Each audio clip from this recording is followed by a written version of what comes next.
Pode se assentar. Louvado seja e bendito o nome de Jesus.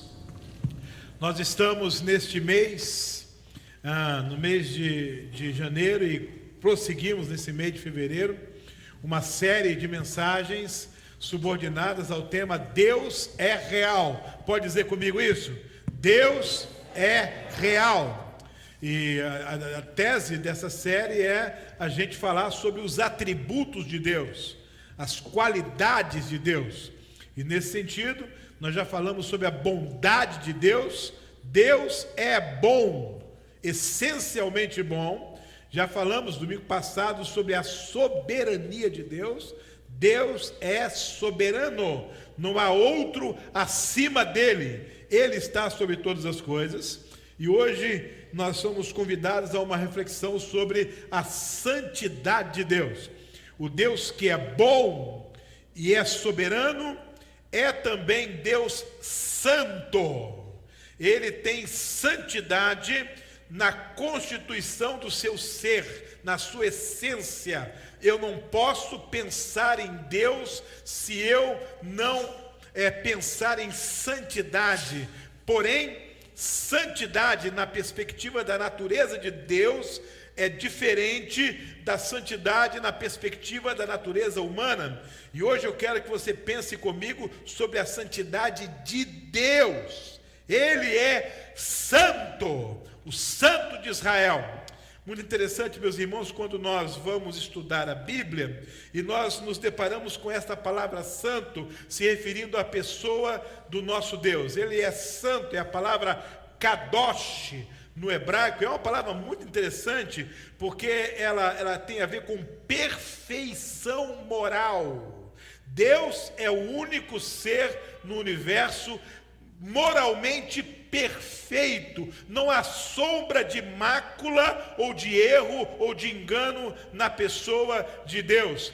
A palavra kadosh significa santo, separado, colocado à parte, destacado. Ele está acima do ponto de vista de moralidade. Não há ninguém que chegue perto de Deus. Ele é 100%, absolutamente, completamente santo, e por isso ele está acima, está separado de todo ser vivente por causa da sua natureza santa. Há uma definição muito interessante de A.W. Tozer.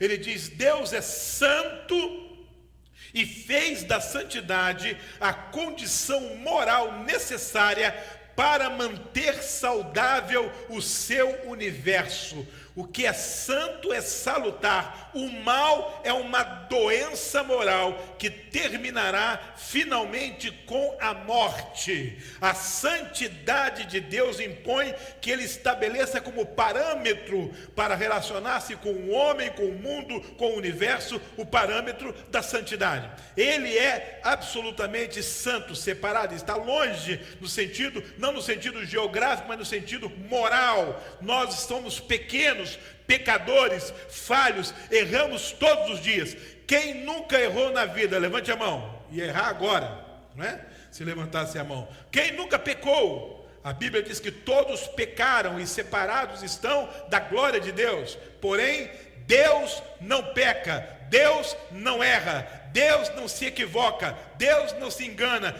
Deus não atrasa, Deus não adianta. Ele é perfeitamente santo, está acima de todas as coisas. Uma outra coisa interessante, pensando em santidade na Bíblia, quando nós nos remetemos à experiência do povo de Israel, lá no Antigo Testamento.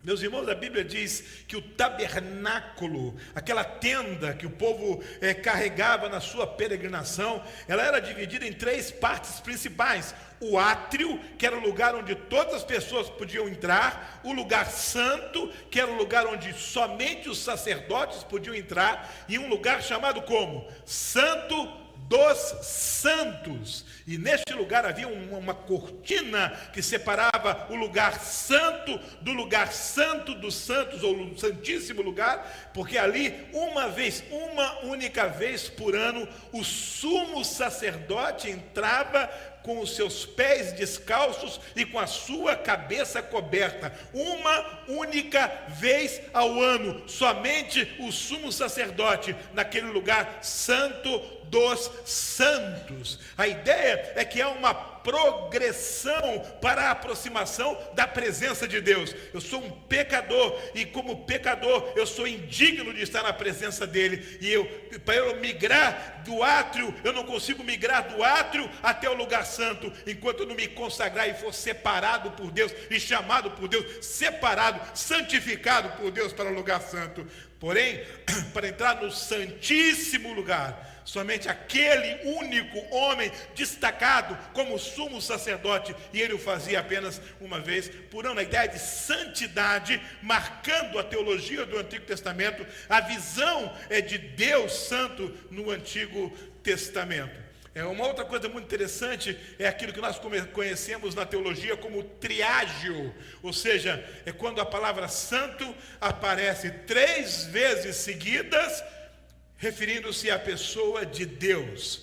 Só acontece isso 2 vezes na Bíblia. Acontece em Isaías capítulo 63, versículo 2, Isaías capítulo 63, versículo 2, de lá, ele é santo, santo e santo. Capítulo 6 também, santo, santo, santo é o Senhor, ele é santo. Isaías 6, 2, e aparece também em Apocalipse 4:8, quando naquela visão do trono de Deus, os seres celestiais vão dizer: santo, santo, santo. Nas 2 vezes são visões, nas 2 vezes são seres celestiais que dizem que ele é santo, santo, santo. Deus não é apenas santo, ele é santo, santo, santo. É ênfase, é força, é destaque na santidade de Deus. Tanto em Isaías capítulo 6, versículo 2, quanto em Apocalipse capítulo 4, versículo 8, a ideia de que ele é santo, inigualavelmente santo. Deus é tão santo que tudo que tem a ver com ele também é santo, é separado para ele. A igreja dele é santo, o povo é santo, a terra é santa, a palavra é santa, o Espírito é santo. Tudo que tem a ver com Deus é revestido de santidade, porque nada que pertence a Deus pode não ser santo. Por isso que Deus quer que eu e você sejamos santos, porque somos dele. Um texto bíblico que ajuda muito a pensar na santidade de Deus é o Salmo 99. Esse salmo é muito interessante, meus irmãos, que ele é dividido em 3 partes. Cada parte exalta uma característica de Deus e fecha explicando por que Deus tem aquela característica. A primeira parte do Salmo 99 vai do versículo 1 ao versículo 3. Lá está ensinando que Deus está acima de todos. O Senhor reina. Olha o texto: o Senhor reina, as nações tremem, o seu trono está sobre os querubins, abale-se a terra. Olha esse texto no versículo 2: grande é o Senhor em Sião, ele é exaltado acima de todas as nações. Por quê? Porque ele é santo. Seja louvado o teu grande e temível nome, que é santo. Ele está acima de todos, porque ele é santo. A segunda parte do Salmo 99, versos 4 e 5, ensina que Deus é incorruptível. Ele está acima de todos e ele também é incorruptível. Lá está escrito: Rei poderoso, amigo da justiça, estabeleceste a equidade e fizeste em Jacó o que é direito e justo. Exaltem o Senhor, o nosso Deus, prostem-se diante do estrado dos seus pés. Ele é o que? Santo. Ele é incorruptível.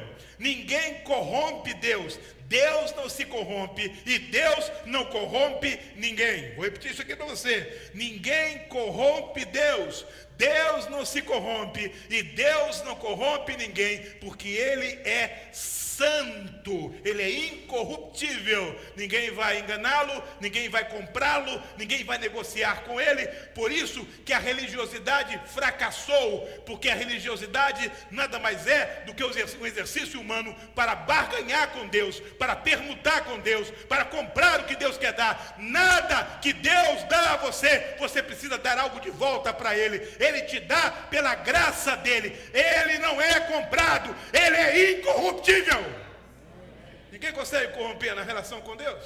Você corrompe uma amizade, você corrompe um casamento, você corrompe uma sociedade, mas é impossível Deus se deixar corromper. Ele trabalha nos trâmites da santidade, que envolve perfeição moral. Ele não corrompe ninguém, ele não se corrompe e ninguém pode corrompê-lo. A última parte do Salmo 99, dos versos 6 a 9, nós aprendemos que além de estar acima de todos e além de ser incorruptível, Deus é consistente. E é muito interessante isso nesse texto. A letra ficou um pouco melhor aqui, mas dá para ler. Moisés e Arão estavam entre os seus sacerdotes, Samuel entre os que invocaram o seu nome. Eles clamavam pelo Senhor e ele lhes respondia. Falava-lhes da coluna de nuvem e eles estabeleciam os seus mandamentos, obedeciam aos seus mandamentos e os decretos que ele lhes dava. Agora vem o versículo: tu lhes respondeste, Senhor nosso Deus. Para eles, tu eras um Deus perdoador, embora tenhas castigado por suas rebeliões. Exaltem o Senhor nosso Deus. Prostrem-se, voltados para o seu santo monte, porque o Senhor nosso Deus é santo. Ele age com correção, ele age com justiça, ele age com disciplina, ele age corrigindo, ele age para o nosso bem o tempo todo. Ele é consistente, ele nos ama e a sua santidade, ele deseja vê-la reproduzida em mim e em você. Por isso ele é consistente. Salmo 99 então fala que Deus Santo, ele é o ser acima de todos os seres. Ele é incorruptível e ele é consistente. Sabe por quê? Porque ele é santo, santo e santo. Ele está acima de todos nós. Ele é santo. Agora vejam comigo, meus irmãos, nesta noite, 3 implicações da santidade de Deus na minha vida e na sua vida. Pastor, muito bem, Deus é santo. Esse atributo que, do ponto de vista moral, perfeito, completo, só pode ser referido a Ele. Ele está acima dos querubins, está acima do universo. Ele é incorruptível, ele é consistente. Mas o que é a santidade de Deus? Em que essa santidade impacta a minha vida? Quais seriam as implicações dessa santidade na minha vida? Eu queria que você fosse comigo um pouquinho nessa trilha agora. A primeira implicação é muito forte para o nosso coração. Diz assim, alguém me ajude aí? Que alguém sem querer tocou. Eu estou na primeira parte da segunda metade, quando fala sobre as implicações, as 3 implicações, isso aí. Agora vamos falar a primeira. Então, Deus em sua santidade nos corrige. Primeira implicação da santidade de Deus para a minha vida: em sua santidade Deus me corrige, me disciplina. Ele quer consertar a minha vida, porque Ele é santo.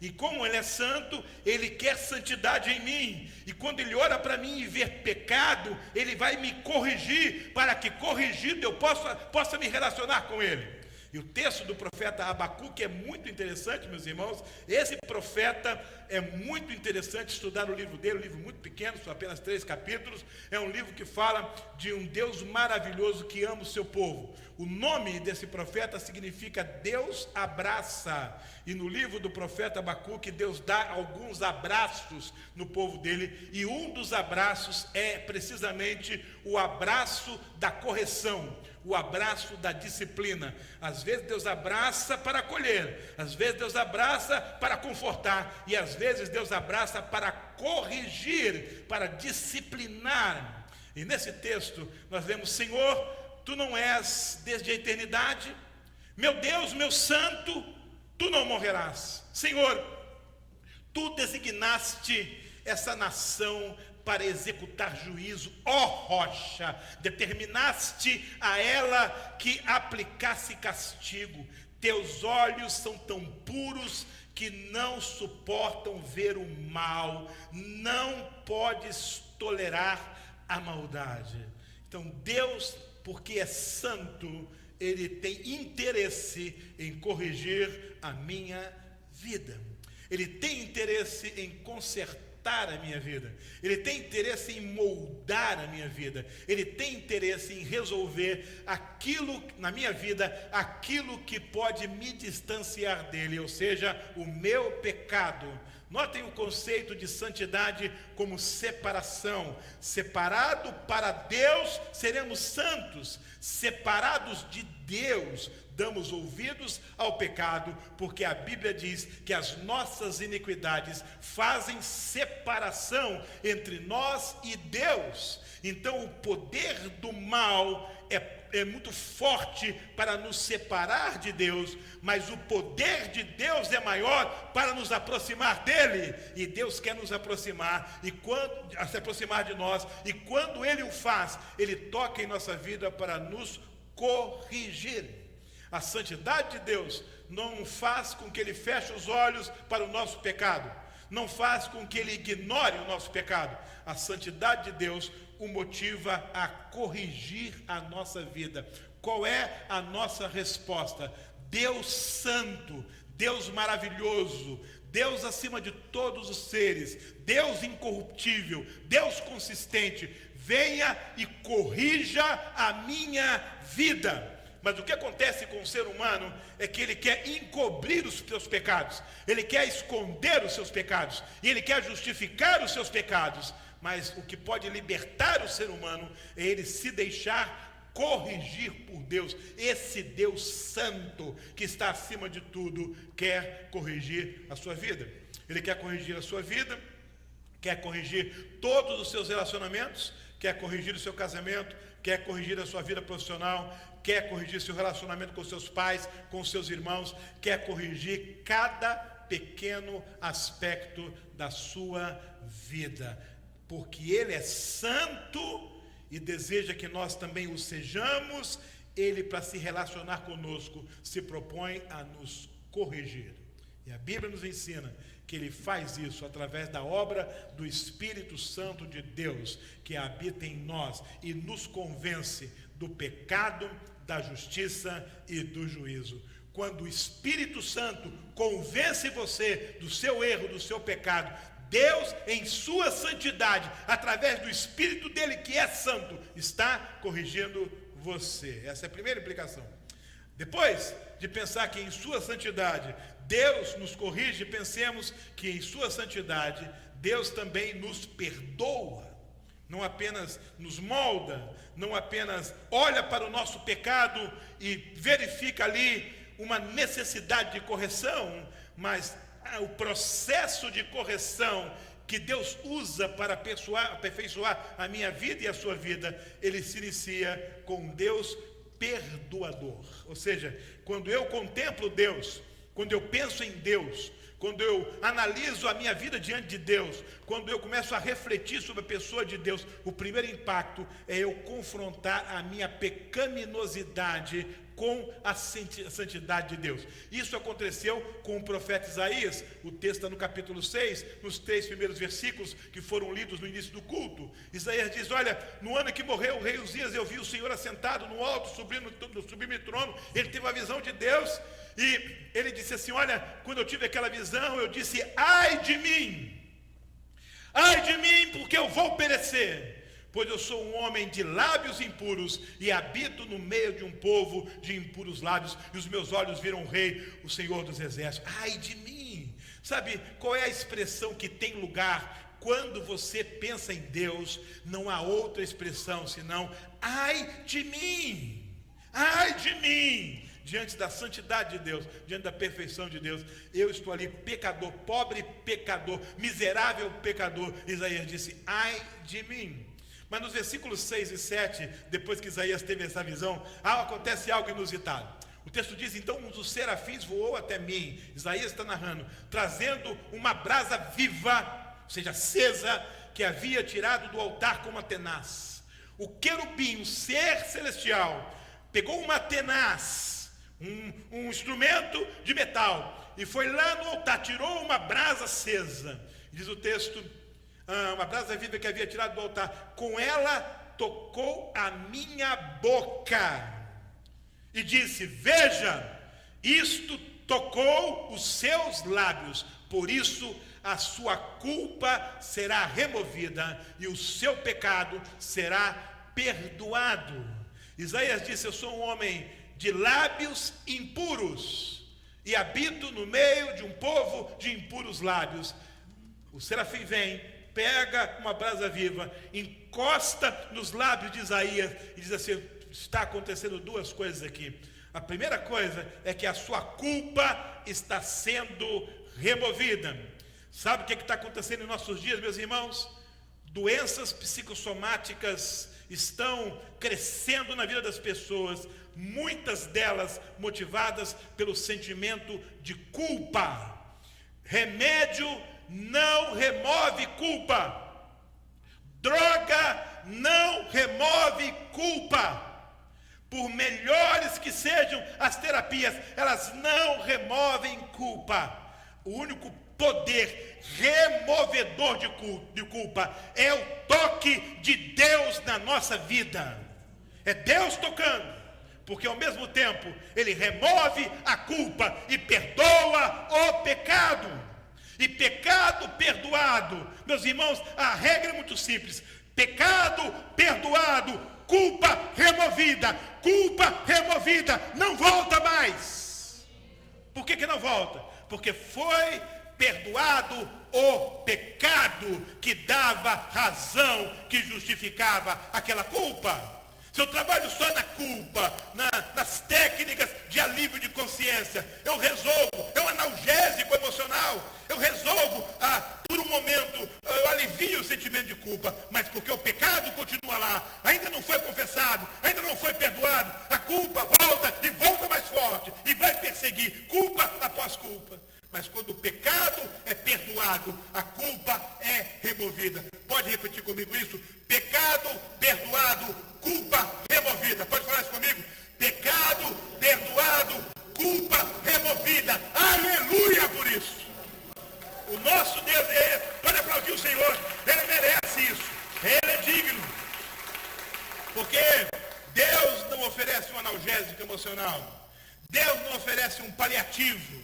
Deus não oferece um remedinho qualquer. Ele estanca o pecado pelo poder do perdão. E quando Ele o faz, Ele extirpa a culpa da nossa existência. A Bíblia diz que Ele pega o nosso pecado e lança no fundo do mar. Não se lembra mais dele, não faz mais menção dele. Se alguém está lançando o seu pecado diante de você, não é Deus. Porque pecado confessado é pecado perdoado, culpa removida. Ação de Deus, implicação da santidade de Deus. Só um Deus santo. Isaías vai dizer: santo, santo, santo é o Senhor dos exércitos, a terra toda está cheia da sua glória. Só esse Deus santo tem autoridade para pegar uma brasa viva. Sabe o que você está precisando hoje? Que essa brasa viva toque o seu coração, a sua mente, a sua alma e liberte você de memórias que atormentam você, de lembranças que aprisionam você, de sentimento de culpa que mata você, de uma série de vilões que você guarda aqui na sua mente e no seu coração, que maltratam você a cada dia. Cristo liberta você de tudo isso. Sabe por quê? Cristo é a brasa viva nas mãos de Deus. É Cristo que toca em nós. É Cristo que nos liberta. E é Ele o nosso Redentor e o nosso Salvador. Então, a primeira implicação é da santidade de Deus. A santidade de Deus o leva a nos corrigir. E a segunda implicação é que a santidade de Deus o motiva a nos perdoar. Terceira e última: em sua santidade Deus nos muda. Sabe, Ele nos perdoa, Ele extirpa a culpa, Ele nos corrige, mas Ele nos transforma. Sabe, eu quero dizer uma coisa para você nessa noite.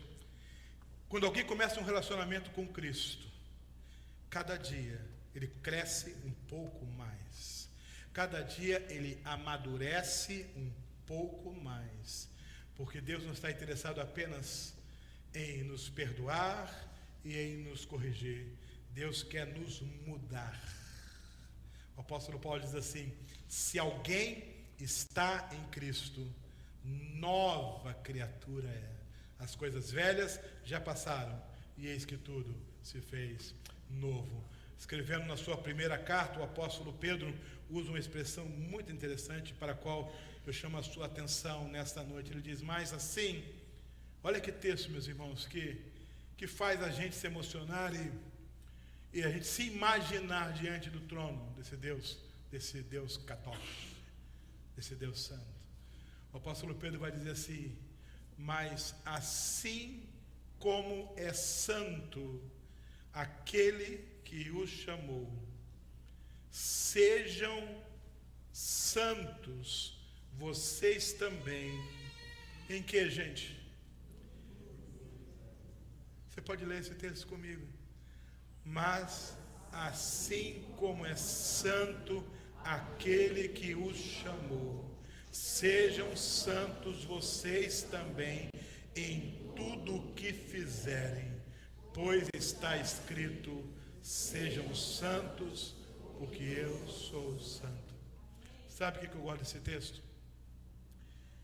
Porque quem conhece o apóstolo Pedro, o temperamento dele, quem já leu na Bíblia o jeitão de Pedro, intempestivo, quem acompanhou o enredo da vida dele, a experiência dele com Deus, e leu o que ele está escrevendo para as igrejas, Pedro está dizendo assim: vocês não são chamados para vestirem uma roupa de santidade. Vocês não são chamados para serem santos dentro dos templos. Vocês não são chamados para decorarem cânticos e hinos. Vocês não são chamados para assimilarem rituais religiosos. Vocês são chamados para serem separados deste mundo e dedicados a Deus em tudo que vocês fizerem. Cada decisão, cada escolha, cada negócio, cada atitude, cada resposta, cada reação precisa estampar santidade. Precisa deixar claro que eu não pertenço do ponto de vista axiomático, do ponto de vista de valores. Eu não pertenço a este mundo. Este mundo não serve para mim. O que esse mundo acredita, naquilo que esse mundo acredita, eu não creio. O que esse mundo gosta, eu odeio. O que esse mundo prega, eu não aceito. O que ele propõe, eu rejeito. Eu caminho para Sião. Eu caminho para o lar celestial. Aqui eu sofro no meu corpo corruptível. Aqui eu sofro nesse esquema do mundo maldoso e corruptível. Mas o meu alvo é cada dia estar diante daquele que é santo, santo, santo.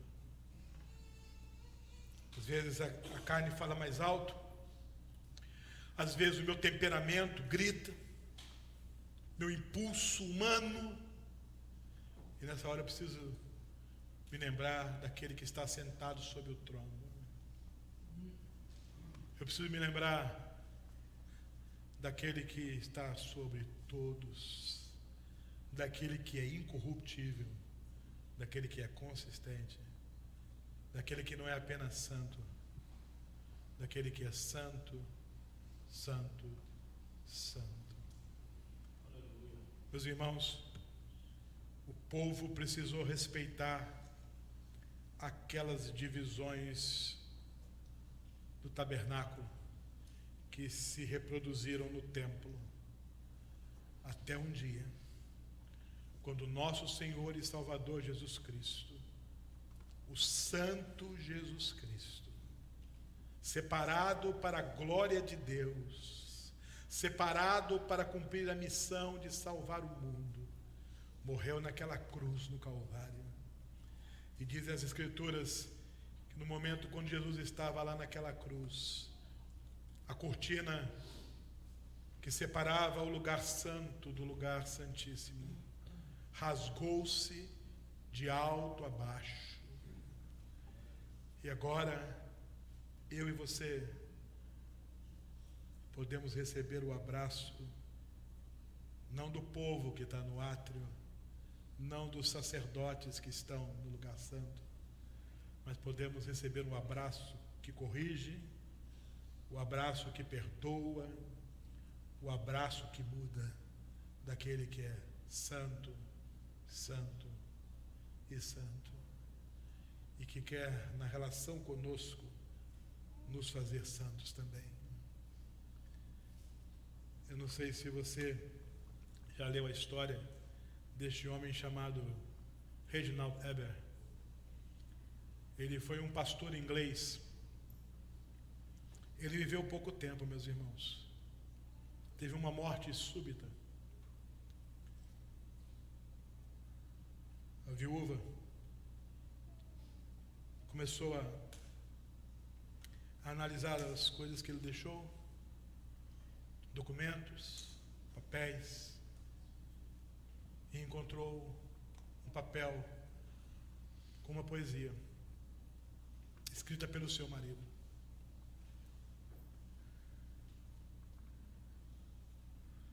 Poucas páginas na poesia religiosa do mundo